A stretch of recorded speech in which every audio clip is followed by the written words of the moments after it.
What's going on, guys, and welcome to another episode of Dreaming Out Loud. In this episode, we'll be doing the first ever random game battle, where we take two random Dreamcast games and battle them head-to-head for supremacy, even if it makes no sense whatsoever.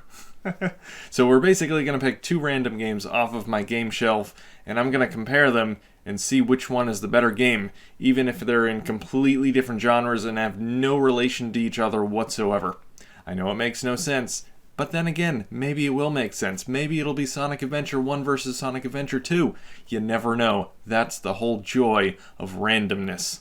Alright, I have picked two random games off of the game shelf. I have not looked at them yet, so I have no idea what they are. You're going to be as surprised as I am, and I'm going to be as surprised as you are. It works both ways. So here we go.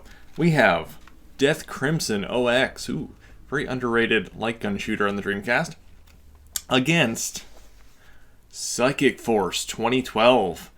I have not played a whole lot of this game, but I have played it, which is good because I do have some games on the shelf that I've never played before, so it's good that I've actually played both of these games. It makes them easier to compare. Even though they're in different genres, light gun shooter, fighter. But anyway, we have Death Crimson OX. Lots of random, varied enemies, which is always good. We have mummies, we have Arabian Nights, we have robots. This game has it all in terms of enemies. So that's a plus for this. Psychic Force 2012, you get to fly around and use your psychic powers to kill people. I mean, that's pretty cool. Does not support VGA though, so that's a bad thing. Death Crimson OX, you can use a light gun, which is like a real gun, except it's plastic and you get to shoot TVs with it. That's a plus. Psychic Force 2012, you get psychic powers. I think I already said that. You can have a special training mode, according to the back of the case here, dual fighting strategies. Awesome anime. So if you're a fan of anime, that's a plus for Psychic Force 2012.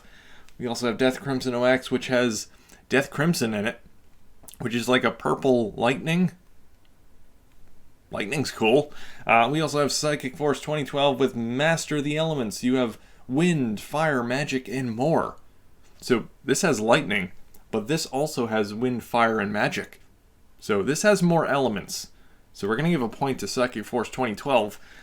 Death Crimson OX, beautiful city of Saranica. This one doesn't have a beautiful city in it. So that's a point for Death Crimson OX. I'm not really keeping track of these points, so Well, anyway, the year is 2012. I mean, this is based in the future. Not anymore. Death Crimson OX, when is that based? 2010. So these are actually based around the same time period, only 2 years apart. Go figure. But yeah, I mean, this is 2012. It's more futuristic. People like futuristic. So, point for Psychic Force 2012. Crimson destroys your soul. I kind of like my soul. I'm going to have to deduct a point for that. Psychic Force 2012 supports the arcade stick. Light gun, arcade stick.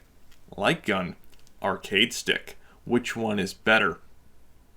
I'm going to have to say the light gun. Sorry, Psychic Force 2012. Arcade stick is cool. Light gun is better. So, in the battle between Death Crimson OX and Psychic Force 2012, which one is the better game? I'm going to have to go with Death Crimson OX. Sorry. Death Crimson OX. It supports light guns. It has lightning. Light guns and lightning. Lots of things that start with light. It's based in the future, 2010, even though Psychic Force 2012 is 2 years ahead. I don't know. I like retro. Retro's good. And it's a fun game. Lots of cool enemies. Very underrated light gun shooter. I like it. In the battle between Psychic Force 2012, Death Crimson OX. Death Crimson OX takes it.